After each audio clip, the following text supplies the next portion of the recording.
Petang tadi abang ada masa satu live. Dia cerita pasal apa tentang bahayanya overlap ni.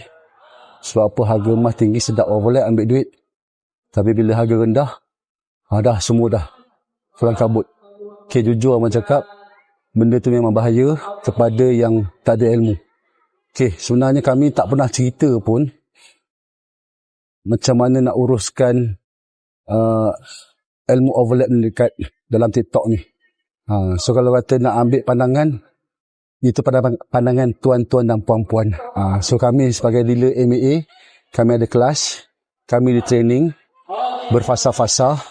Contoh macam abang pun dah 7-8 kali abang masuk kelas online bersemuka TFE, BUE, semua kita buat secara close group. Tak pernah kami buka cerita daripada siapa-siapa dekat TikTok ni. Dan bila tuan-tuan cerita, bagi tahu itu abang anggap sebagai fitnah. Fitnah yang dengan sengaja nak mengatakan ilmu ni ilmu bahaya. Memang bahaya kepada yang duduk kat luar tingkap, yang tak tahu nak cerita, tak ada topik lah kata orang tadi. Kalau kata tuan-tuan dalam grup akaun emas, okay, cerita je. EPP, CAP, apa nama kan. Okay, fokus kat situ je. Kalau berkenaan dengan arahan tu, biar kami ahli dia, insyaAllah. Kami bimbing tim kami. Okay, apa-apa pun, nak belajar, kami ada kelas. InsyaAllah, kita akan ada di Kelantan.